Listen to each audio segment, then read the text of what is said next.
Vamos pegar nossas Bíblias neste momento.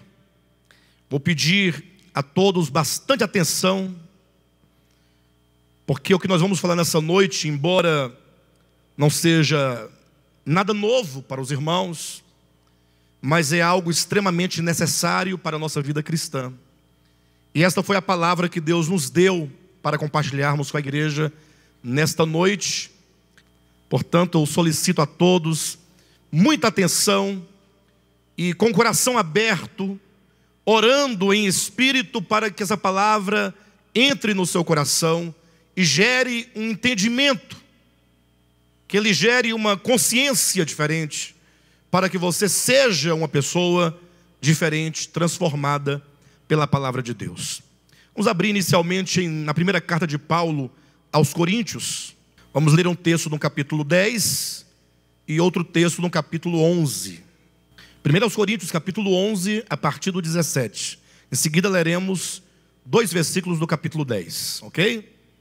Diz assim: nisto, porém, que vos escrevo, ou melhor dizendo, nisto, porém, que vos prescrevo, não vos louvo, porquanto vos ajuntais, não para melhor, e sim para pior. Porque antes de tudo estou informado haver divisões entre vós quando vos reunis na igreja. E eu, em parte, o creio. Porque até mesmo importa que haja partidos entre vós, para que também os aprovados se tornem conhecidos em vosso meio. Quando, pois, vos reunis no mesmo lugar, não é a ceia do Senhor que comeis. Porque ao comerdes, cada um toma antecipadamente a sua própria ceia, e há quem tenha fome, ao passo que há também quem se embriague. Não tendes porventura casa onde comer e beber? Ou menosprezais a igreja de Deus e envergonhais os que nada têm? Que vos direi? Louvar-vos-ei nisto, ou melhor, louvar-vos-ei nisto, certamente não vos louvo. Porque eu recebi do Senhor o que também vos entreguei, que o Senhor Jesus, na noite em que foi traído, tomou o pão e, tendo dado graças, o partiu e disse: isto é o meu corpo que é dado por vós, fazei isto em memória de mim.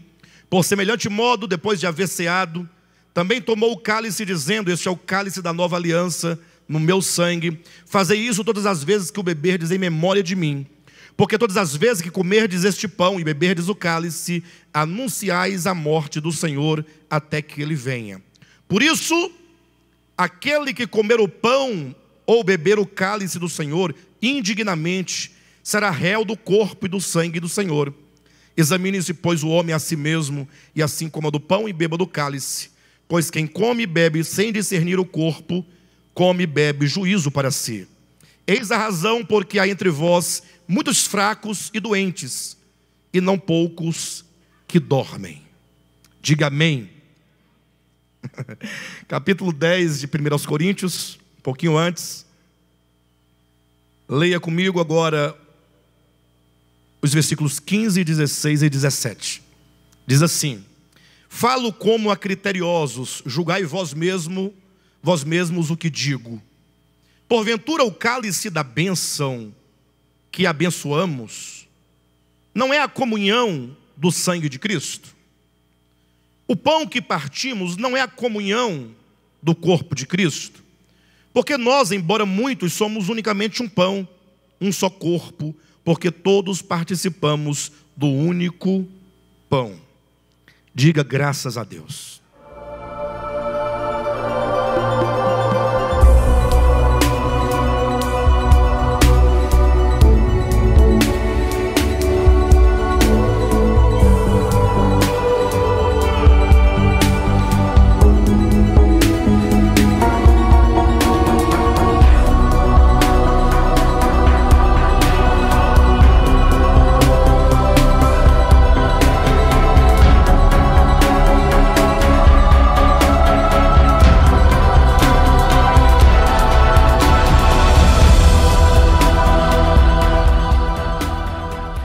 Esse tema, ele é muito pouco abordado, embora ultimamente muitos têm levantado esse tema do partir do pão, em razão de uma corrente de ensino que está em emergência, no sentido de banir da prática da igreja a reunião do partir do pão. Ou seja, existem aqueles que acreditam que isto é uma coisa totalmente desnecessária.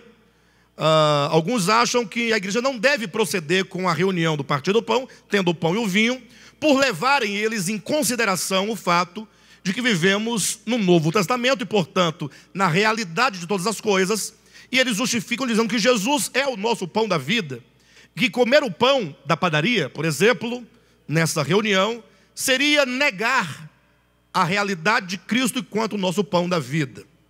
Bem, mas em tudo isso há muita confusão.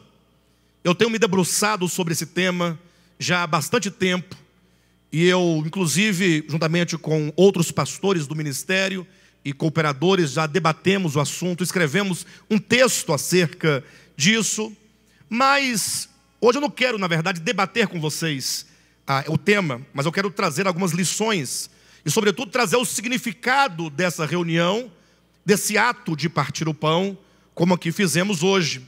Isso porque existe muita confusão em torno desse tema. Pra vocês terem ideia, há aqueles que pensam, julgam ou consideram que o pão, uma vez que o padre, o sacerdote, abençoa aquele pão, eles dizem que a partir daquele momento aquele pão sofre uma mudança de natureza e passa, dizem eles, agora a ser literalmente o corpo, o sangue, a alma e a divindade de Jesus Cristo. Em outras palavras, a partir do momento, segundo o mistério da transubstanciação, isso é um dogma da Igreja Católica Apostólica Romana, eles dizem para os fiéis que no momento que o padre levanta aquela hóstia e a abençoa, com Cristo, por Cristo, em Cristo, naquele momento e a partir daquele momento, já não tem mais pão na mão do sacerdote, já não tem mais trigo. Eles dizem, agora que é a carne de Jesus, agora que é o sangue de Jesus. Eles dizem agora que é a alma de Jesus. Eles dizem aqui é a divindade de Jesus e, portanto, agora é o próprio Cristo nas mãos dele. De sorte que eles dizem que quando alguém toma aquela hóstia para si, ele está comendo o próprio Cristo para dentro de si. A confusão começa a partir desse entendimento que é muito descabido. Muito descabido. Lógico, eles vão tomar João capítulo 6, para Jesus falar aquele que come da minha carne e bebe do meu sangue.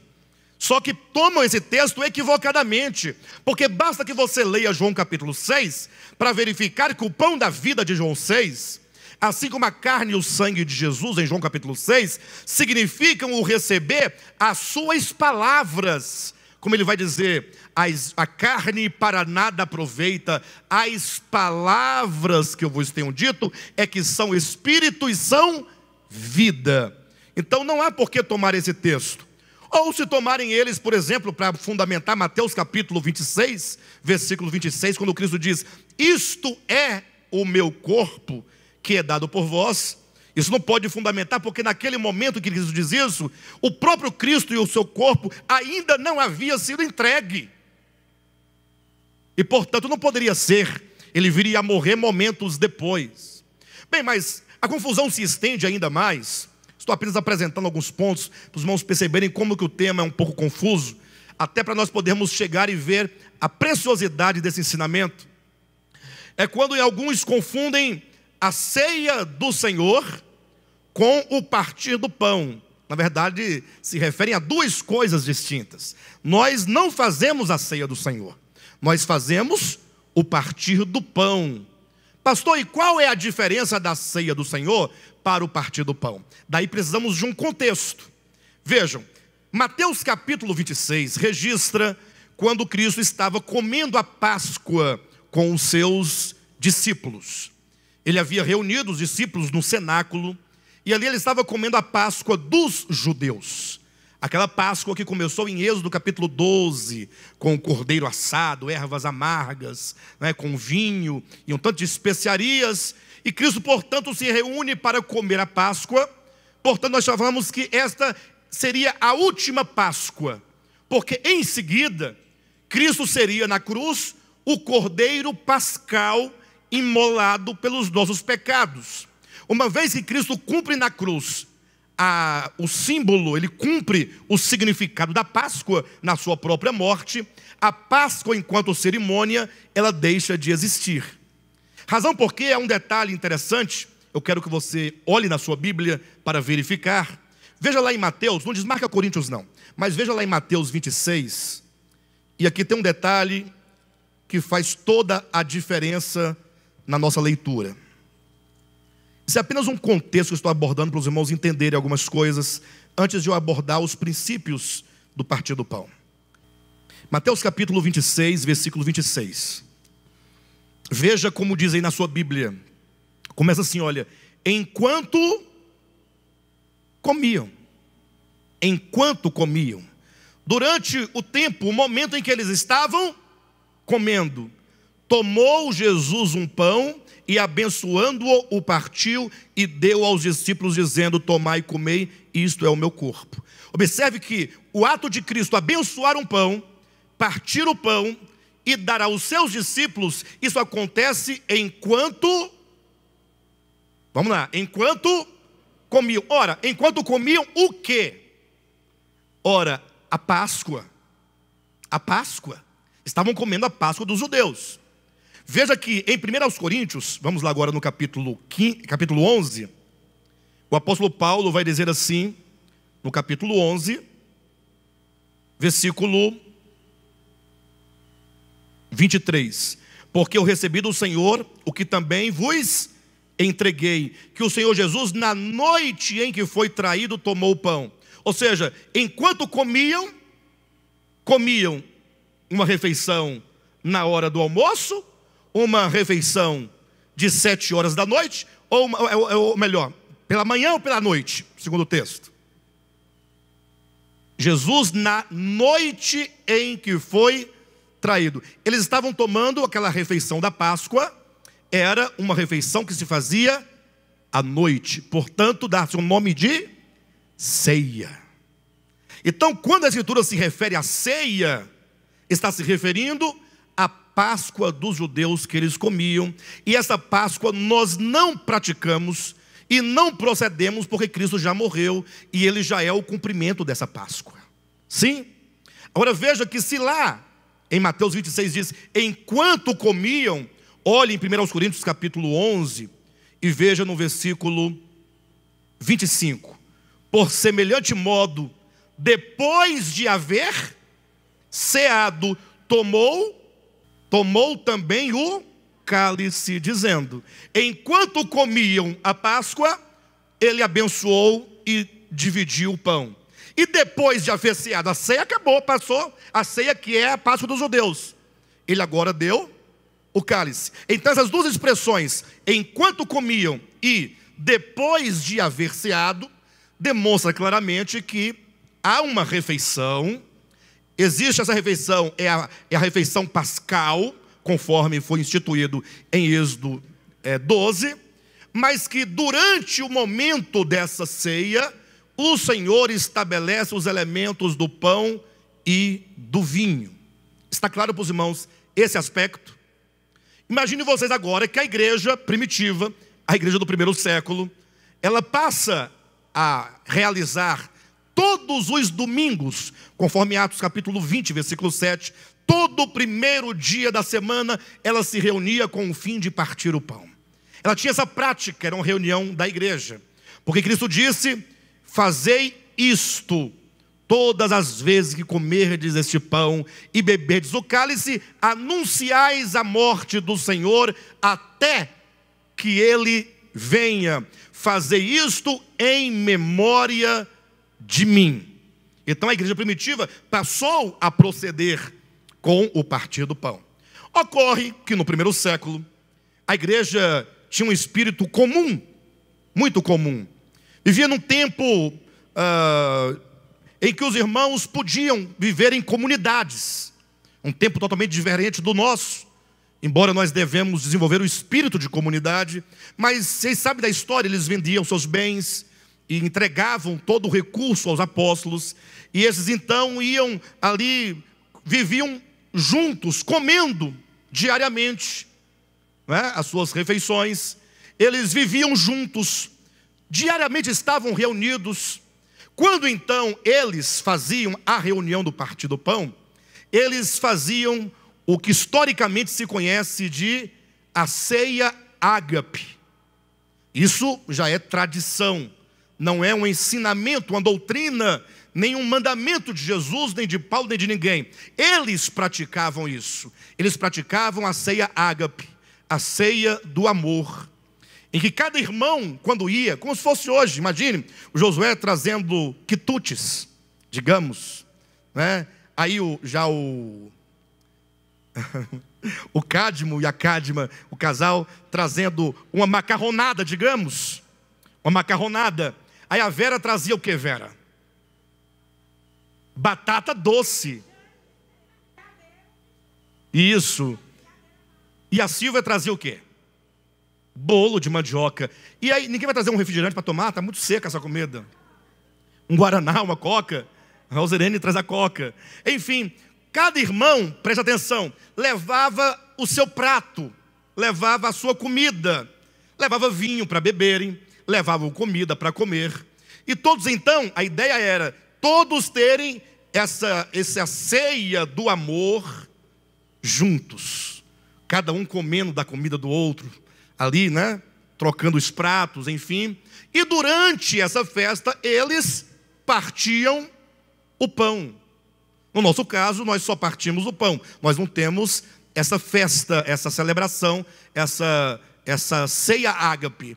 E poderia ter, não haveria nenhum problema. Mas não temos, também não tem nenhum problema. Mas acontece que alguma coisa estava acontecendo em Corinto.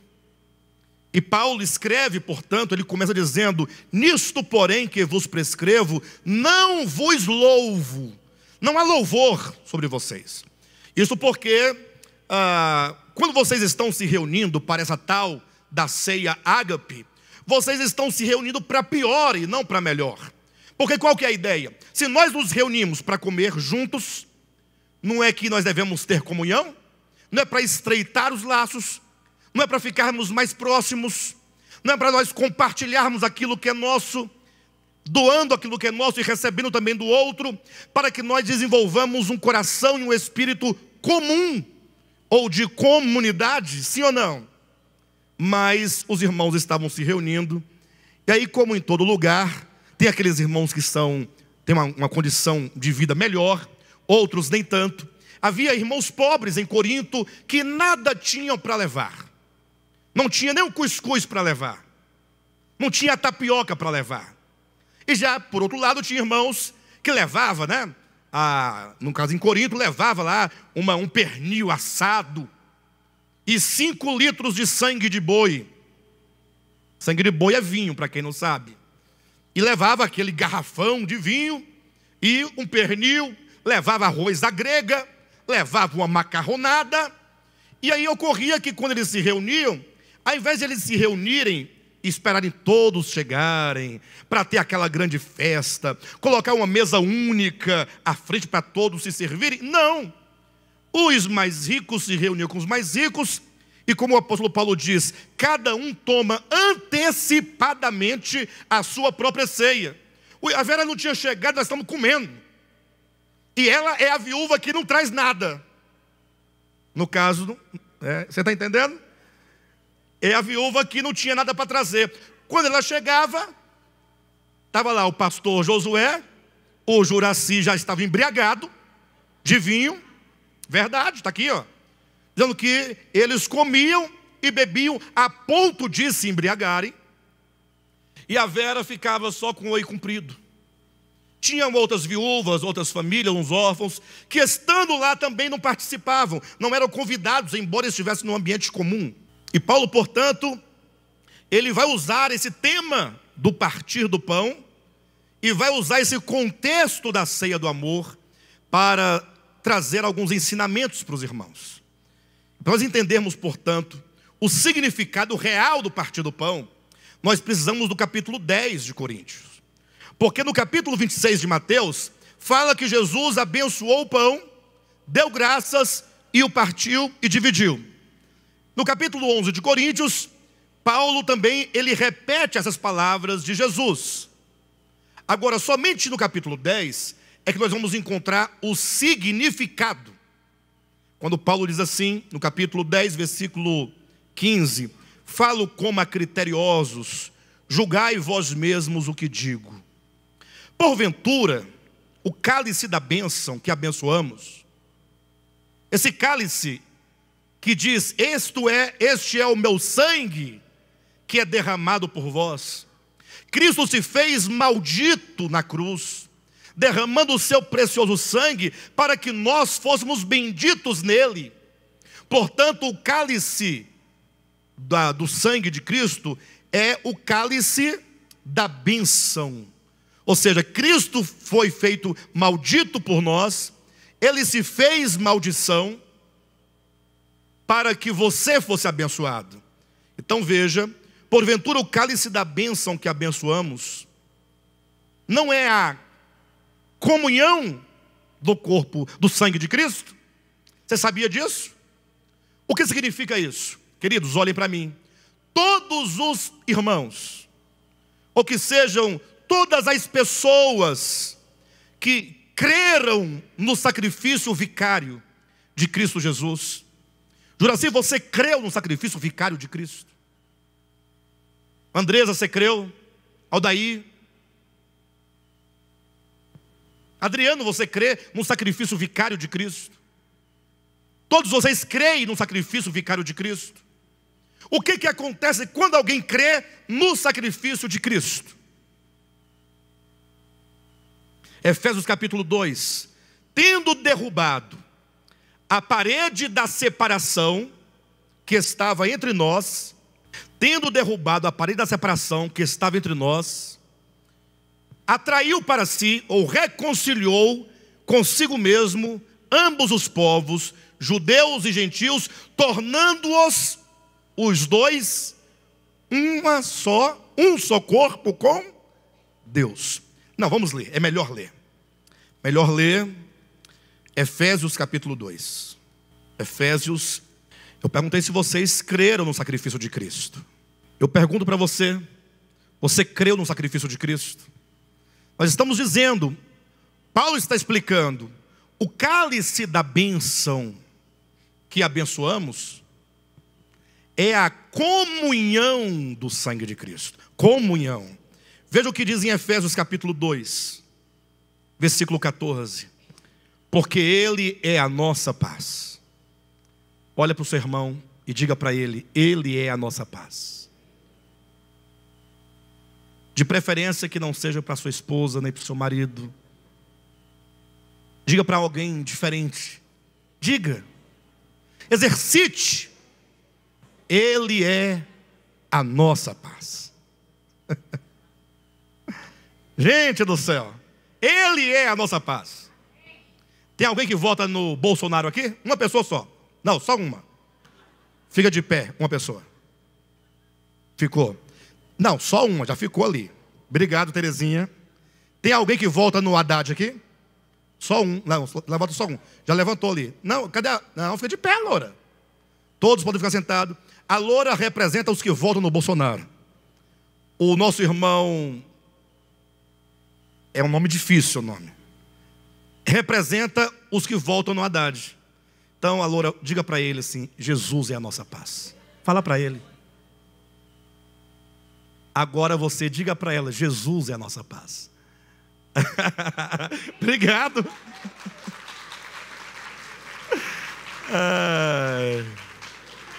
Eu vou abrir um parêntese aqui. Para fazer um elogio a essas eleições e dizer que é a primeira eleição que o povo está participando. Tem muitos aspectos negativos, mas o aspecto positivo é que o cidadão, a cidadã, a sociedade em geral está participando, está entendendo, está discutindo. Isso é muito bom para amadurecer a nossa democracia. Tá bom? Agora, os aspectos negativos, nós vamos aprender a lidar com eles também, porque tudo é muito novo para nós. Mas, voltando ao ponto, Ele é a nossa paz. O que o sangue de Cristo realiza? Reconciliação. Realiza paz. Aqueles que estavam distantes, olha o texto, porque Ele é a nossa paz, o qual de ambos fez um, e tendo derrubado a parede da separação, que estava no meio, vírgula, a inimizade, aboliu na sua carne a lei dos mandamentos na forma de ordenanças, para que dos dois criasse em si mesmo um novo homem, fazendo a paz, e reconciliasse ambos em um só corpo com Deus. O que aconteceu com você? Quando você creu no sacrifício vicário de Cristo, você foi aproximado, você foi reconciliado e se tornou com o outro que também creu, um só corpo com Deus. Quando você creu no Evangelho, você foi aproximado, você foi reconciliado, e você, juntamente com todos que também creram, fomos constituídos um só corpo com Deus. Isso só é possível por causa da obra de redenção. Por isso que a pregação do Evangelho, ou o Evangelho, ele é chamado o ministério da reconciliação. Não existe Evangelho sem reconciliação entre pessoas, entre povos, sobretudo entre irmãos. O que estava acontecendo em Corinto era, na prática, a negação da fé que eles afirmavam ter. Porque eles pregavam, somos um, Deus nos constituiu um, mas na hora de comer a minha comida, cai fora. Não divido com ninguém. É mais ou menos como hoje. Essa briga política aí, eu estou observando, tem aqueles que estão defendendo uma certa forma de comunismo, e outros que estão defendendo uma certa prática, forma de capitalismo. São dois opostos. No final fica tudo farinha do mesmo saco, porque o comunismo ou o comunista vive como capitalista, não abre mão do seu capitalismo. Tem uma ideologia que é jogar para o governo, para outros, mas no final vai ficar uma coisa só. E o capitalista está assumindo que é mesmo, ponto final, vamos seguir em frente. Mas aqui em Corinto, eles estavam tendo a negação da fé. Paulo diz, vocês quando se reúnem para pior. Antes não reunisse. Aí Paulo está explicando. Vocês sabiam, diz o apóstolo Paulo, que o cálice da bênção, este que você tomou hoje, você tomou um copinho assim? Isso aí não quer dizer o sangue de Jesus. Não é o sangue de Jesus, e nem a ele representa. Esse cálice fala da comunhão entre aqueles que creram neste sangue. Ou seja, o sangue de Cristo derramado na cruz nos reúne, nos reconcilia e nos constitui um só corpo com Ele. Paulo está dizendo, é a comunhão. Ou seja, você creu no sangue de Cristo, eu criei no sangue de Cristo, e esse cálice, portanto, representa essa comunhão que temos neste sangue. Em outras palavras, cremos no mesmo Cristo, no mesmo Evangelho, na mesma morte, na mesma redenção. Isso nos torna um. E ele continua dizendo, e o pão que partimos não é a comunhão do corpo de Cristo? Ou seja, comunhão é participar juntamente. Quando ocorre de alguém crer no Evangelho, ele se torna um só corpo com Deus. São palavras de Paulo a Efésios, né? Aos Efésios. Um só corpo com Deus. Nós costumamos dizer que nós somos corpo de Cristo. Mas se somos corpo de Cristo, imagine que o Josué seja esse dedinho e eu seja esse outro dedo ao lado. Cada um é um membro desse corpo. Nós somos um só. Embora sejamos muitos, nós somos unicamente um só pão. Leia direitinho na sua Bíblia, porque nós, 17, embora muitos, olha a quantidade de irmãos que temos. Que maravilha. Embora muitos, somos unicamente um pão. O que aquele pão significa? O que aquele pão que nós comemos significa? Unidade entre nós. O sangue de Cristo nos faz um. Agora imagine só, que símbolo, quanta agudeza de Cristo. Tomar um pão, ele tomou um pão. E agora ele pegou esse pão, tirou um pedaço e falou, comei, Vera. A Vera pegou, aí ele partiu do mesmo pão. Então está aqui, Rosirene, coma também. Do mesmo pão, mas vamos comer o mesmo pão? Isso é para representar que nós, embora muitos, somos um só pão. É um símbolo da nossa unidade. Lógico que neste momento do partir do pão, nós anunciamos a morte do Senhor, nós pregamos a morte do Senhor, nós falamos o quanto que a morte de Cristo foi maravilhosa. Ela nos redimiu, ela nos salvou, ela nos libertou, nos deu uma nova chance de vida, perdoou todos os nossos pecados.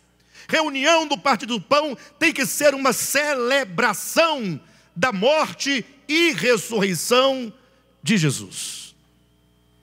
Então, o ensinamento básico e fundamental acerca do partir do pão é para que nós entendamos o que a obra de Cristo fez conosco, ou o que a obra de Cristo nos fez participantes. Nós somos um só.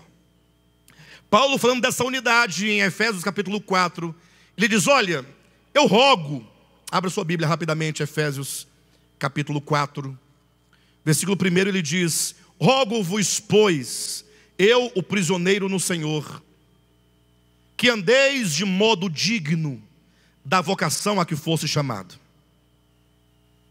com toda a humildade e mansidão, com longanimidade, suportando-vos uns aos outros em amor, esforçando-vos diligentemente por preservar a unidade do Espírito no vínculo da paz.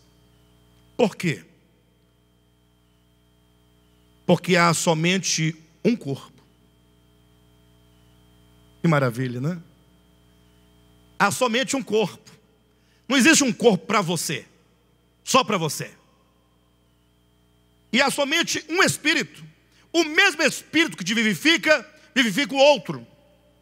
Ele diz, há também uma só esperança da nossa vocação, a que fomos chamados.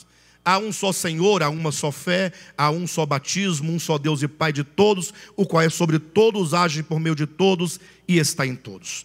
Portanto, nesta noite, numa reunião de partir do pão, nós somos chamados a rever o nosso chamamento. Você foi chamado a crer no Evangelho.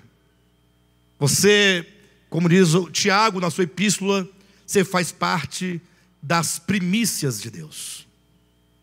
Você faz parte das primícias das criaturas de Deus, conforme diz Tiago, porque você é igreja, é corpo de Cristo. Na linguagem de Hebreus, nós somos igreja de primogênitos. Nós somos o filho primogênito, no sentido de que existe uma bênção especial para os eleitos e predestinados. Não que os não eleitos não possam ser salvos, porque a eleição e predestinação não está para a salvação e condenação, está para a eleição da noiva de Cristo, aquele a quem ele escolheu para ser a sua auxiliadora e consequentemente para ser o seu corpo. Então, você tem um chamamento especial na sua vida. Nós temos que cair na real, nessa era de Laodiceia, e compreender que Deus não somente nos ama, mas Ele nos ama com amor eletivo. A igreja do século 21, a qual eu me incluo, é uma igreja no sentido profético, como que uma noiva, quem é homem, varão aqui, que já teve noiva, sabe, é como a noiva de um varão que o despreza, que na frente de todos não lhe dá atenção, que sai com os amigos e não diz ao noivo que saiu com os amigos. que desdenha do noivo, que se esquece do noivo e que parece não ter muito interesse pelo noivo. É a igreja do século 21. Se aqui tiver algum homem, varão, que já foi desprezado, sabe a dor que é quando se ama profundamente. Então, o fato é que nós devemos, como diz Paulo, rogo-vos, pois, que andeis de modo digno da vocação a que fostes chamados. Nesse caso, ele está falando assim, vocês têm que caminhar de modo digno. Para nós temos que rever esse nosso chamamento, trazer de volta a preciosidade daquilo que nós somos em Cristo. A partir daí, começar a considerar uns aos outros. Irmãos, nada pode nos separar. Absolutamente nada. Mesmo quando o seu irmão estiver no erro, segundo a sua perspectiva, segundo o seu olhar, você precisa amá-lo. Nós somos convidados a entender esta unidade. E para tanto é preciso, e este é o caminho do discipulado, 3 coisas básicas. Em João capítulo 12, versículo 24, Jesus diz aquelas palavras tão belas, tão maravilhosas: se o grão de trigo caindo na terra não morrer, ele fica só, mas se morrer, produz muito fruto. Imagine um grão. Ou quando você chega numa seara, digamos, e você vê aquelas espigas já ali tão maduras, tão bonitas, aqueles pendões dourados, num dia de tarde, aquele sol batendo, você fala, gente, mas que coisa linda. É tão bonito ver a frutificação, sim ou não? Mas aquilo só foi possível porque os grãos que foram semeados morreram. Então o evangelho não é outra coisa. Evangelho não é o que se ouve hoje em dia na maioria dos lugares, mas evangelho é um convite à morte, a fazer morrer o velho homem. Então é uma questão que eu preciso absorver. Eu sei que eu estou num processo de morte. Eu sei, você também sabe. Nenhum de nós aqui é melhor do que o outro em nenhum aspecto. Mas quando você passa a considerar o seu chamamento, você tem que saber, puxa, eu fui chamado, e esse chamamento meu implica morte do eu. Se o grão de trigo caindo na terra não morrer, ele fica só. Quem quer ficar só, diga amém. Quem quer ficar só, sem nenhum fruto, chegar no dia de Cristo, sozinho? Cadê os frutos? Não tem nada. Mas eu te dei um talento, pois eu enterrei. Está aí, toma o que é teu. Tive medo de ti. Agora, quantos querem produzir frutos? Multiplicar. Você é semente. Eu sou semente. Nós fomos gerados por Deus para multiplicar. Mas o grão de trigo, se não morrer, ele fica só. Quando foi dito aqui, o pastor Josué, na hora do partir do pão, dizia: entregarei apenas algumas coisas, não todas as coisas. Aí a irmã Silvia disse: é difícil. Eu disse: mais cedo ou mais tarde, nós teremos que entregar.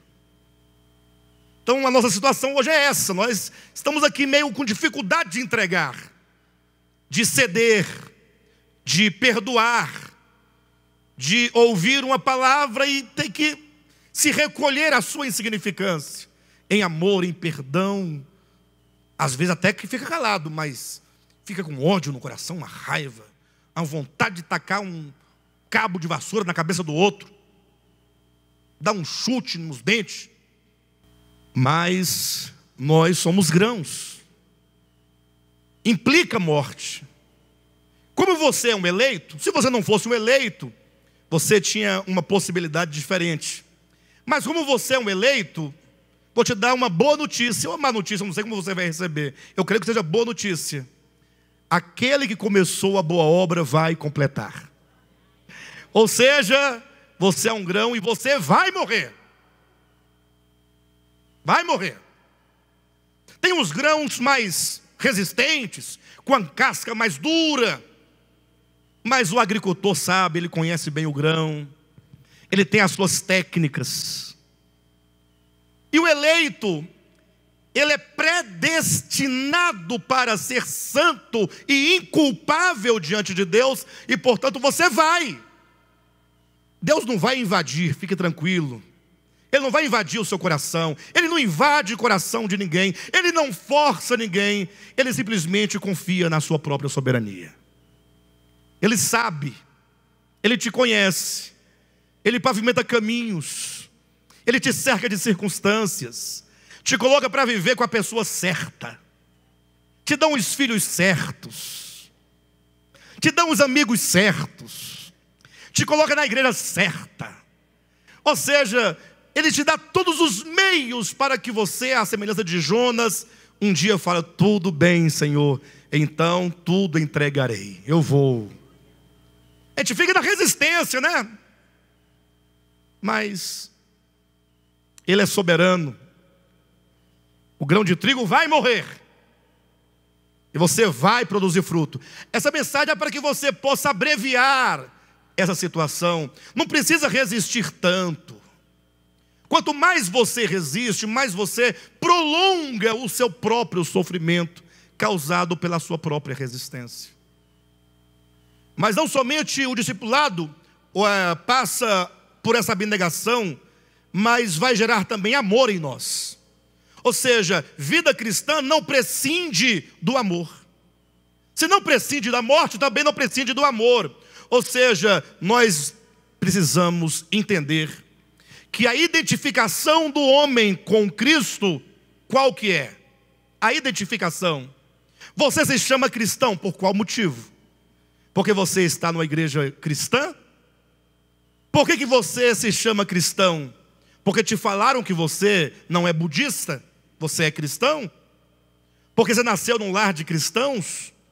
Jesus disse: o mundo saberá que sois meus discípulos quando vós amardes uns aos outros.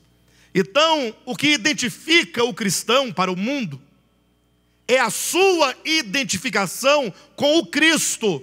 Ou seja, se o Cristo de Deus pode ser resumido numa única palavra, essa palavra é amor.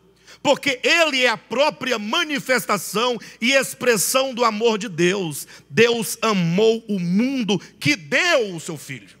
O Filho é a expressão do amor.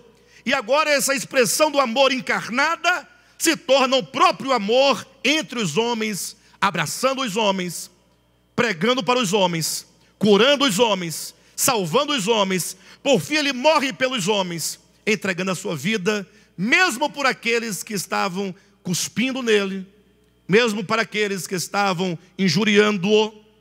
E Ele dizia: Pai, perdoa-lhes, porque eles não sabem o que fazem.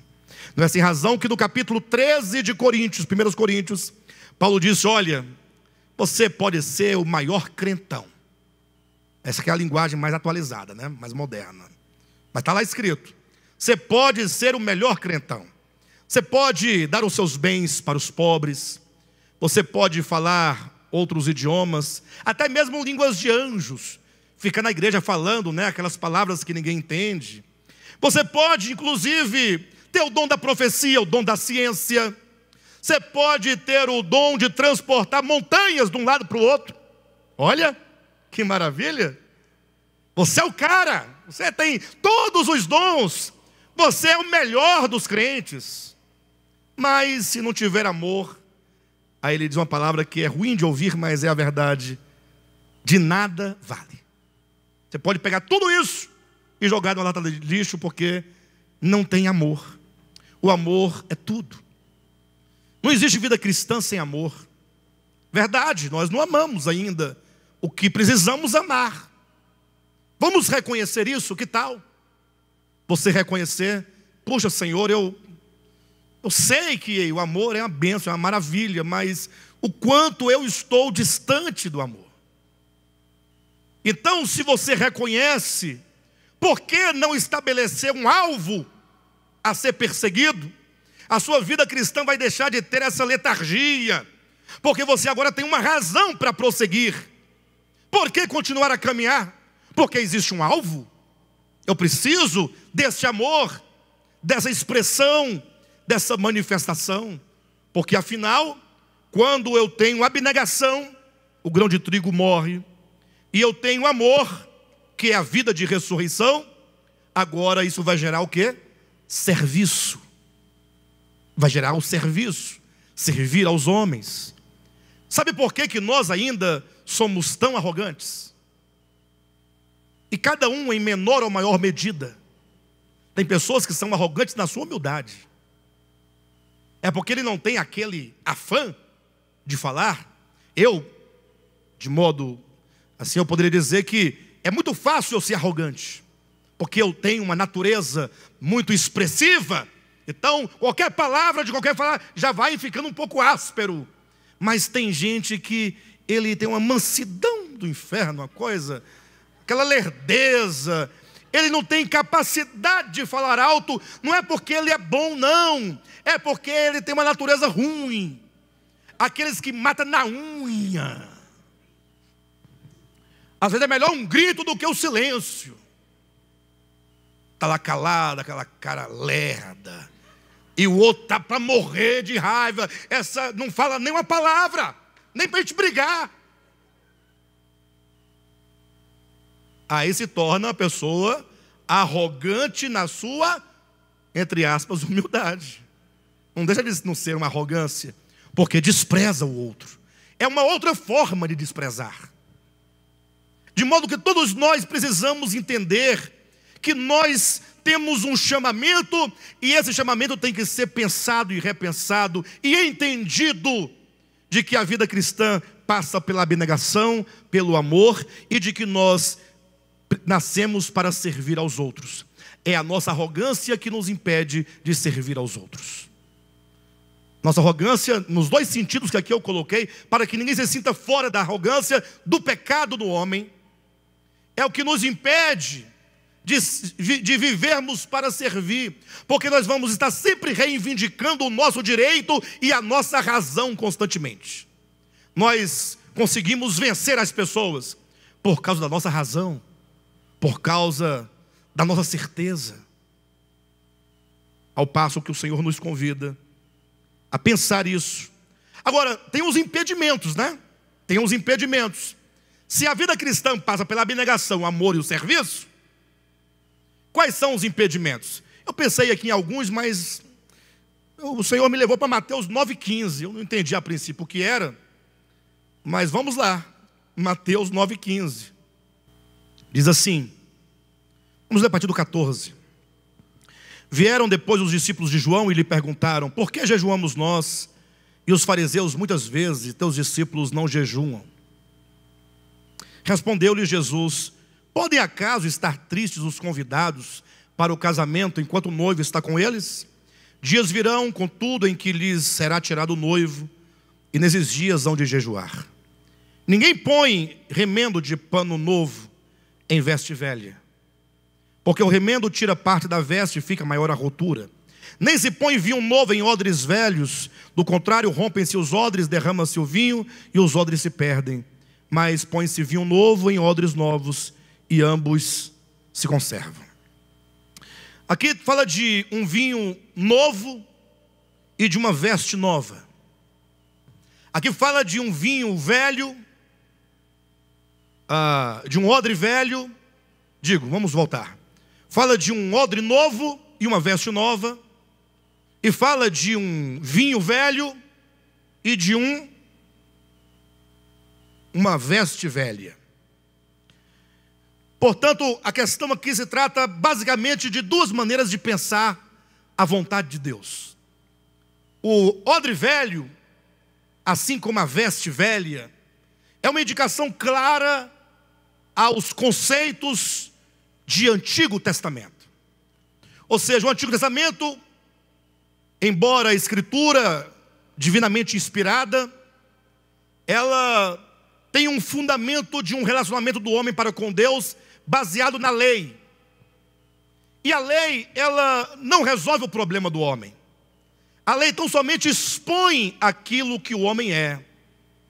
A ideia é de que a lei deveria gerar no coração do homem uma consciência de incapacidade, Quando o homem tentasse cumprir a lei e não conseguisse, ele deveria ter um reconhecimento de que ele nada é, que nada pode, e que ele é escravo do pecado, e de que ele precisa de um Salvador, e portanto, ele ficasse diminuído diante da sua condição. Mas a lei fez exatamente o oposto. A lei gerou no coração dos judeus um espírito de orgulho e presunção. Eles tinham a lei por motivo de orgulho. Eles pensavam que eles eram da parte de Deus, era povo de Deus, pelo simples fato de terem eles a lei. Tanto eram eles arrogantes, que eles diziam: nós, povo de Deus, não somos pecadores como os demais homens. Paulo diz isso lá em Gálatas capítulo 2. Ou seja, eles tinham um espírito de arrogância, de orgulho, e portanto, eles não tinham a condição absoluta de entenderem a si mesmos na base da abnegação, na base do amor, na base do serviço. Como pode um coração orgulhoso e presunçoso, que se julga melhor, se julga capaz, melhor do que o outro, como este pode servir? Como é que ele pode ceder? Como é que ele pode abrir mão de si mesmo, se ele está tomado por um odre da sua mente, um odre velho, incapaz de receber a mensagem do Evangelho, que é um vinho novo? Qual é o impedimento, pastor? Ora, o impedimento de que, sendo eu um cristão, ainda tenho um odre velho.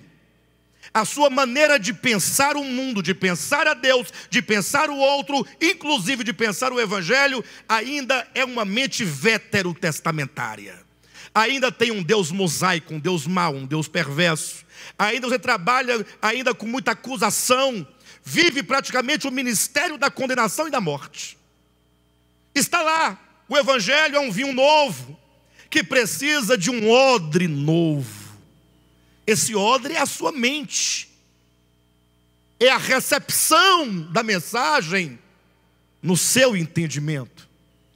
Mas nós ainda pensamos de maneira veterotestamentária, infelizmente. A gente vê isso todos os dias, toda hora, na igreja. Então, misericórdia.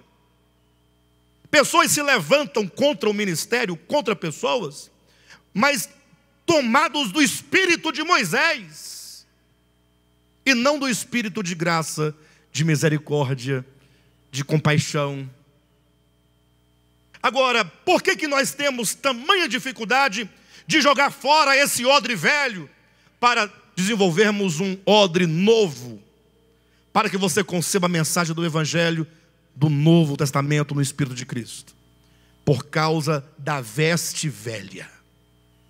A veste velha é uma roupa que nos cobre, que nos foi legada, nos foi dada. É uma visão veterotestamentária cultural. Você nasceu numa cultura onde só se fala do Deus de Moisés. Você ouve 24 horas, Deus vai pesar a mão, bateu o carro porque não deu dízimo, está no leito porque, pegou câncer porque. Nós sempre estamos dando justificativa para os problemas alheios. Dificilmente se usa de graça e de misericórdia quando vê o outro numa situação difícil. Rosirene perdeu o emprego, Juraci foi roubado. Aí o outro fala, também, né? Aí tem uns que falam, não vou falar nada. Aí nem precisa, já falou tudo. Não vou falar nada. Olha a cara da pessoa. Não vou dizer nada. Em outras palavras, está dizendo, tem uma acusação ali dentro. Você recebeu uma veste velha. Você recebeu ensinamentos e conceitos do Antigo Testamento. E, consequentemente, desenvolveu um odre da mente de Antigo Testamento. E você agora se diz cristão. Aí o odre, o vinho novo vem, que é a palavra do Evangelho. O odre velho não aguenta, está rompido, e a palavra se perde. Nada fica. não fica, não constitui, não gera, não muda. Portanto, nós precisamos urgentemente entender a nossa carência de ter uma nova consciência. Você precisa buscar em Deus, e a igreja, pela graça de Jesus Cristo, nos dá todo o suporte. Se você vier aqui às quartas-feiras, estudo de Colossenses, você vai ver que maravilha de palavra, que Deus está nos falando dia a dia. Pastor, eu não tenho condições de vir às quartas-feiras. Você encontra todas as mensagens lá no canal do YouTube. Todas estão lá. Tire um dia. Tem ao vivo também. E comece a ouvir em oração. Ouvir com compromisso. Ouvir com desejo. Ouvir com vontade. Com vontade. Senhor, fala comigo. Senhor, ministra ao meu coração. Senhor, causa um rebuliço dentro de mim. Muda minha mente. Joga esse odre da minha mente velho fora. Eu quero um odre novo. Uma mente nova. Para que a tua palavra possa encontrar lugar dentro de mim. E consequentemente me vestir de uma veste nova. Virtudes humanas divinas do Novo Testamento.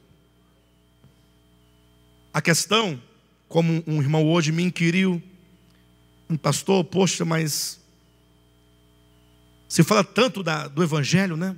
E às vezes a impressão que nós temos é que o povo não absorve, né? Não está absorvendo. Eu disse, é verdade. Eu também tenho essa impressão. Lógico, nós temos absorvido sim. Mas, puxa, nós podemos absorver muito mais. Nós precisamos de ter uma atitude, sermos proativos. Como Paulo diz, desenvolvei a vossa salvação com temor e tremor. Porque afinal, assim como os irmãos de Corinto se reuniam naquela ocasião, e Paulo diz que eles se reuniam para pior, antes não se reunisse, nós estamos nos reunindo. Mas se nós não aproveitarmos cada circunstância, cada palavra, e tomar para si a palavra, e retomar o caminho na presença de Deus, retomar o caminho da oração, da leitura da palavra, da meditação, da comunhão com os irmãos da palavra, das reuniões da igreja, retomarmos o caminho de uma vida cristã autêntica, não de um ativismo, mas de uma atividade natural, como aqueles que sabem que estão caminhando em direção ao reino de Deus. Paulo diz, tomai posse da vida eterna. Ele diz, desenvolvei a vossa salvação com temor e tremor.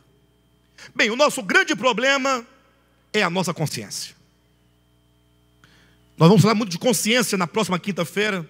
A primeira mensagem trata da consciência humana. O quanto que é necessário que nós entendamos que você é o que você é por constituição. Ou seja, você pode resetar essa sua consciência velha, caída e religiosa no âmbito do Antigo Testamento, para começar a configurar uma nova consciência, agora tendo Cristo como modelo. Cristo como modelo. Diga assim, Jesus é o meu modelo. Bem, vocês falaram, mas agora eu queria que vocês falassem, não agora, mas procure isso. Eu quero falar isso com desejo. Jesus é o meu modelo.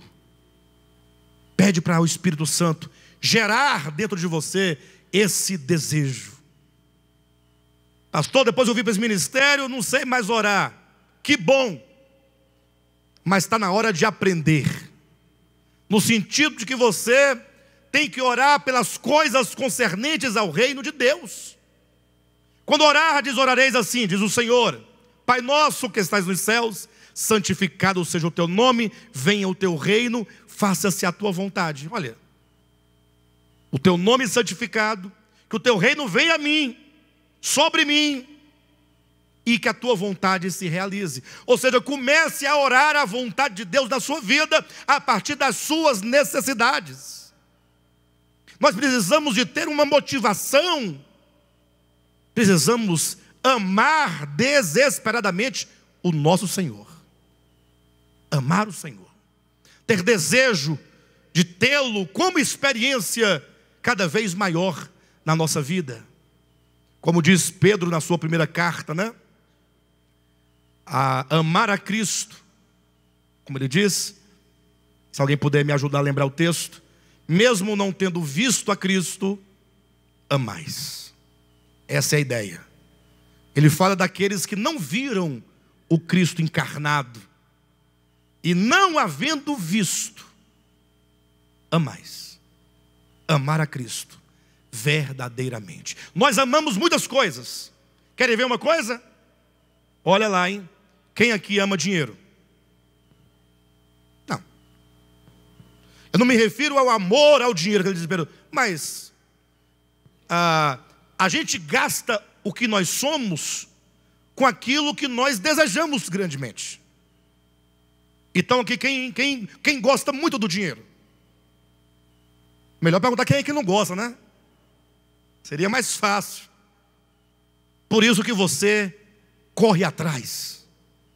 Porque você sabe que você vai precisar dele. Você quer muito ele perto de você. Quem aqui ama futebol? Ah, brincadeira, pessoal. Brincadeira. Só porque o Vasco ganhou hoje, ninguém quer falar nada. Né, Roger?